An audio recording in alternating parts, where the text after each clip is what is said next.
KVP news में आपका स्वागत है। प्रस्तुत है आज के मुख्य समाचार। पश्चिम बंगाल विधानसभा चुनाव 2026 से पहले तृणमूल कांग्रेस प्रमुख ममता बनर्जी ने बड़ा फैसला लेते हुए 74 मौजूदा विधायकों के टिकट काट दिए हैं। पार्टी ने इस बार कई नए चेहरों और जमीनी कार्यकर्ताओं को मौका दिया है, जबकि कुछ विधायकों को घोटालों, पारिवारिक कारणों या संगठनात्मक रणनीति के चलते बाहर किया गया है। इसी बीच चुनाव और भी दिलचस्प हो गया है, क्योंकि कोलकाता की भवानीपुर सीट पर ममता बनर्जी का सीधा मुकाबला भाजपा नेता सुवेंदु अधिकारी से होने जा रहा है। उल्लेखनीय है कि 2021 के चुनाव में सुवेंदु अधिकारी ने नंदीग्राम सीट पर ममता बनर्जी को हराया था, जिससे ये टक्कर हाई प्रोफाइल बन गई है और इस बार दोनों नेताओं के आमने सामने आने से मुकाबला बेहद रोमांचक माना जा रहा है। उत्तराखंड के बाद अब गुजरात में भी समान नागरिक संहिता यानी यूसीसी लागू करने की दिशा में तेजी से कदम बढ़ाए जा रहे हैं। राज्य सरकार द्वारा गठित उच्च स्तरीय समिति ने मुख्यमंत्री भूपेंद्र पटेल को अपनी अंतिम रिपोर्ट सौंप दी है, जिसमें विवाह, तलाक, उत्तराधिकार और गोद लेने जैसे मामलों में सभी धर्मों के लिए समान कानून लागू करने का प्रस्ताव दिया गया है। इस रिपोर्ट को तैयार करने के लिए समिति ने राज्य भर में व्यापक अध्ययन, जनमत संग्रह और विभिन्न वर्गों से बातचीत की। रिपोर्ट में खासतौर पर महिलाओं को समान अधिकार और सुरक्षा देने पर जोर दिया गया है। सरकार अब इस रिपोर्ट के आधार पर विधेयक लाने की तैयारी कर रही है। संभावना है कि इसे 23 मार्च के आसपास विधानसभा में रखा जाए और 24 मार्च को विधेयक पेश किया जा सकता है। अगर ये पास हो जाता है तो उत्तराखंड के बाद गुजरात यूसीसी लागू करने वाला दूसरा राज्य बन जाएगा। राज्यसभा चुनाव 2026 में हरियाणा और ओडिशा में जमकर राजनीतिक हंगामा देखने को मिला, जहां कांग्रेस विधायकों की क्रॉस वोटिंग ने पूरे समीकरण बदल दिए। हरियाणा में वोटों की गोपनीयता को लेकर विवाद हुआ, जिसके चलते मतगणना देर रात तक बाधित रही और राजनीतिक तनाव बना रहा। वहीं ओडिशा में भी क्रॉस वोटिंग के कारण कई अप्रत्याशित नतीजे सामने आए, जिससे पार्टियों के अंदरूनी मतभेद उजागर हो गए। इन सबके बीच एनडीए ने कुल 37 सीटों में से 22 सीटों पर जीत हासिल कर बड़ी बढ़त बनाई, जिससे उसे राज्यसभा में स्पष्ट बहुमत मिल गया और विपक्ष को करीब 10 सीटों का नुकसान उठाना पड़ा। राहुल गांधी के खिलाफ देश के 200 से ज्यादा रिटायर्ड ब्यूरोक्रेट्स और सैन्य अधिकारियों ने एक खुला पत्र लिखकर उनके हालिया आचरण पर कड़ी आपत्ति जताई है। इस पत्र में कहा गया है कि संसद परिसर में उनका व्यवहार स्थापित नियमों और मर्यादाओं के खिलाफ है, जिससे लोकतांत्रिक संस्थाओं की गरिमा प्रभावित होती है। हस्ताक्षरकर्ताओं ने आरोप लगाया कि इस तरह की गतिविधियां संसद की कार्यप्रणाली और देश की छवि को नुकसान पहुंचाती हैं। इसलिए राहुल गांधी को अपने आचरण के लिए देश से सार्वजनिक रूप से माफी मांगनी चाहिए। हिमाचल प्रदेश में मौसम ने अचानक करवट ले ली है और 18 मार्च से राज्य के कई हिस्सों में भारी बारिश, बर्फबारी और ओलावृष्टि का दौर शुरू होने वाला है। मौसम विभाग ने कुल्लू, मंडी और शिमला जिलों में ओलावृष्टि को लेकर ऑरेंज अलर्ट जारी किया है, जबकि अन्य जिलों में भी बारिश और बर्फबारी की चेतावनी दी गई है। इस दौरान 40 से 60 किलोमीटर प्रति घंटे की रफ्तार से तेज हवाएं चलने और आंधी तूफान आने की संभावना है। लगातार बारिश और बर्फबारी के कारण तापमान में 3 से 5 डिग्री सेल्सियस तक गिरावट आ सकती है, जिससे ठंड और बढ़ेगी। इंडिया मेट्रोलॉजिकल डिपार्टमेंट मौसम विभाग के अनुसार 18 से 20 मार्च के बीच पूरे प्रदेश में व्यापक असर देखने को मिलेगा, जिसमें ऊंचाई वाले इलाकों में बर्फबारी और निचले क्षेत्रों में तेज बारिश होगी। कई जगह ओलावृष्टि फसलों को नुकसान पहुंचा सकती है। वहीं तेज हवाओं और खराब मौसम के चलते जनजीवन भी प्रभावित हो सकता है। प्रशासन ने लोगों और पर्यटकों को सतर्क रहने और अनावश्यक यात्रा से बचने की सलाह दी है।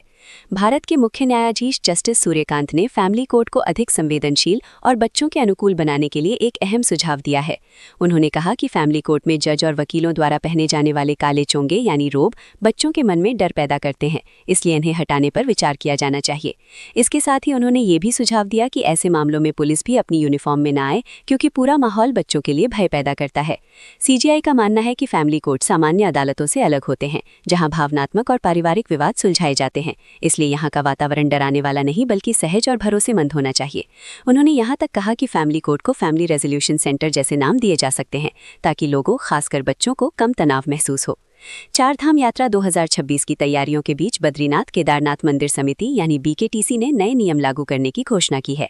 समिति के अध्यक्ष के अनुसार केदारनाथ धाम में वही लोग प्रवेश कर सकेंगे जो सनातन धर्म में आस्था रखते हैं। इसी संदर्भ में अभिनेत्री सारा अली खान का उदाहरण देते हुए कहा गया कि यदि वे दर्शन करना चाहें तो उन्हें एक शपथ पत्र यानी एफिडेविट देना होगा, जिसमें सनातन धर्म में विश्वास जताना जरूरी होगा। ये नियम सभी गैर हिंदू श्रद्धालुओं पर समान रूप से लागू होगा, ताकि मंदिर की धार्मिक पवित्रता बनी रहे। साथ ही मंदिर परिसर में मोबाइल और फोटोग्राफी पर भी नियंत्रण के लिए विशेष स्थान तय किए जाएंगे, जिससे अनुशासन और श्रद्धा का वातावरण कायम रखा जा सके। उत्तराखंड में तीर्थ यात्रा को आसान बनाने के लिए बड़ा कदम उठाया जा रहा है। राज्य में करीब 160 किलोमीटर लंबे 51 रोपवे प्रोजेक्ट विकसित किए जाएंगे, जिनमें प्रमुख रूप से केदारनाथ और हेमकुंड साहिब जैसे कठिन पहुंच वाले धार्मिक स्थलों को जोड़ा जाएगा। इन परियोजनाओं के जरिए श्रद्धालुओं को लंबी और कठिन पैदल यात्रा से राहत मिलेगी और यात्रा समय भी काफी कम हो जाएगा। पहले चरण में 4 महत्वपूर्ण प्रोजेक्ट्स पर वर्ष 2026 से काम शुरू होने की तैयारी है, जिससे पर्यटन को बढ़ावा मिलने के साथ साथ स्थानीय लोगों के लिए रोजगार के अवसर भी बढ़ेंगे।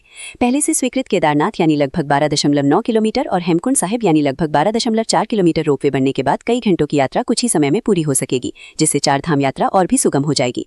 हिमाचल प्रदेश में आर्थिक दबाव के बीच सरकार ने बड़ा फैसला लेते हुए निगमों, बोर्डों और आयोगों से जुड़े नेताओं व सलाहकारों को दी जाने वाली कैबिनेट रैंक की सुविधा खत्म कर दी है। इसके साथ ही उनके वेतन और भत्तों में 20% तक कटौती की गई है और कई विशेष सुविधाएं व प्रोटोकॉल भी वापस ले लिए गए हैं। ये कदम मुख्यमंत्री सुखविंदर सिंह सुक्खू द्वारा बढ़ते कर्ज और खराब वित्तीय स्थिति को देखते हुए खर्चों पर लगाम लगाने और वीआईपी कल्चर को कम करने के उद्देश्य से उठाया गया है। सरकार का मानना है कि इससे फिजूल खर्ची रुकेगी और प्रशासनिक व्यवस्था अधिक सरल व किफायती बनेगी। नेपाल में शी जिनपिंग की लिखी किताब द गवर्नेंस ऑफ चाइना को जलाए जाने की घटना ने अंतर्राष्ट्रीय विवाद खड़ा कर दिया है। ये मामला मोरंग जिले के एक कॉलेज में सामने आया, जहां लाइब्रेरी में जगह खाली करने के दौरान पुरानी किताबों के साथ इस किताब की कई प्रतियां भी जला दी गईं। इस घटना के सामने आते ही चीन ने कड़ी नाराजगी जताई और काठमांडू स्थित दूतावास के जरिए नेपाल सरकार को औपचारिक आपत्ति दर्ज कराई। चीन का कहना है कि इस तरह की घटनाएं दोनों देशों के संबंधों पर असर डाल सकती हैं। वहीं नेपाल सरकार ने मामले को गंभीर मानते हुए जांच शुरू कर दी है और कहा है कि दोषियों के खिलाफ कार्रवाई की जाएगी। कॉलेज प्रशासन का दावा है कि किताबें जलाने के पीछे कोई राजनीतिक मंशा नहीं थी, बल्कि ये सिर्फ जगह की कमी के कारण लिया गया निर्णय था। ये विवाद ऐसे समय सामने आया है जब नेपाल और चीन के बीच रिश्ते संवेदनशील दौर में हैं, इसलिए इस घटना को कूटनीतिक दृष्टि से भी महत्वपूर्ण माना जा रहा है। ईरान के साथ जारी जंग के बीच अमेरिका के राष्ट्रपति डोनाल्ड ट्रंप खुद को अंतर्राष्ट्रीय स्तर पर काफी हद तक अकेला महसूस कर रहे हैं, क्योंकि नेटो सहित कई सहयोगी देशों ने इस संघर्ष में सैन्य रूप से शामिल होने से साफ इनकार कर दिया है। ट्रंप ने सहयोगी देशों से हॉर्मुज जलडमरू मध्य यानी स्ट्रेट ऑफ हॉर्मुज को खुलवाने के लिए मदद मांगी थी, लेकिन यूरोपीय देशों ने इसे हमारी लड़ाई नहीं बताते हुए दूरी बना ली। दरअसल ईरान ने जवाबी कार्रवाई में इस अहम समुद्री रास्ते को बाधित कर दिया है, जिससे वैश्विक तेल सप्लाई पर बड़ा असर पड़ा है। इसके बावजूद नेटो देशों ने अपने सैनिक या नौसेना भेजने से मना कर दिया और कहा कि वे इस युद्ध का हिस्सा नहीं बनना चाहते। ट्रंप ने इस रुख पर नाराजगी जताते हुए इसे बड़ी गलती बताया और कहा कि अमेरिका को अपेक्षित समर्थन नहीं मिल रहा। वहीं फ्रांस समेत कई देशों ने साफ किया कि वे केवल शांति और कूटनीतिक समाधान का समर्थन करेंगे, न कि सीधे युद्ध में उतरेंगे। कुल मिलाकर ईरान के साथ बढ़ते संघर्ष के बीच अमेरिका अंतर्राष्ट्रीय स्तर पर अलग थलग पड़ता दिख रहा है, जबकि हॉर्मुज जैसे अहम मार्ग का बंद होना पूरी दुनिया की अर्थव्यवस्था पर दबाव बढ़ा रहा है। नोरा फतेही और संजय दत्त पर फिल्माया गया गाना सर के चुनर तेरी सर के रिलीज होते ही विवादों में घिर गया। सोशल मीडिया पर इस गाने के बोल और डांस को अश्लील और आपत्तिजनक बताते हुए जमकर विरोध हुआ, जिसके बाद इस पर कानूनी शिकायत भी दर्ज की गई।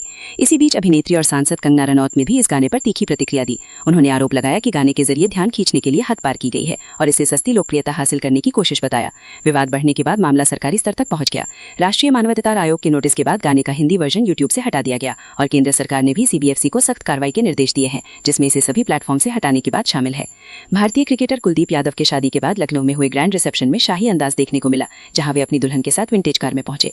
इस खास मौके पर उत्तर प्रदेश के मुख्यमंत्री योगी आदित्यनाथ भी समारोह में शामिल हुए, जिनके पैर छूकर कुलदीप और उनकी पत्नी ने आशीर्वाद लिया, जबकि सभा प्रमुख अखिलेश यादव ने उन्हें गले लगाकर शुभकामनाएं दी। गौतम गंभीर, शिखर धवन और रविंद्र जडेजा समेत कई क्रिकेट सितारे भी इस रिसेप्शन में शामिल हुए, जिससे ये समारोह खेल और राजनीति की बड़ी हस्तियों का संगम बन गया। भारत के विभिन्न राज्यों में मौसम में विविधता देखने को मिलेगी, जहां पूर्वोत्तर भारत में हल्की से मध्यम बारिश जारी रहेगी, जबकि राजस्थान, ओडिशा, छत्तीसगढ़, विदर्भ, मराठवाड़ा, दक्षिण मध्य महाराष्ट्र, दक्षिण कर्नाटक और तेलंगाना में कहीं कहीं बारिश और गरज चमक के साथ तूफान संभव है। पश्चिमी हिमालयी क्षेत्रों जैसे जम्मू कश्मीर, हिमाचल प्रदेश और उत्तराखंड में 20 मार्च तक बारिश या बर्फबारी हो सकती है। साथ ही दिल्ली, एनसीआर, उत्तर प्रदेश, झारखंड और बिहार जैसे मैदानी इलाकों में आंशिक बादल छाए रहने व हल्की वर्षा की संभावना है। दक्षिण भारत में कोंकण, गोवा, केरल, कर्नाटक और तटीय आंध्र प्रदेश में हल्की बारिश और गरज संभव है, जबकि अन्य क्षेत्रों में तापमान सामान्य रहने की उम्मीद है। इसी के साथ केवीपी न्यूज से आज के समाचार समाप्त हुए। नमस्कार।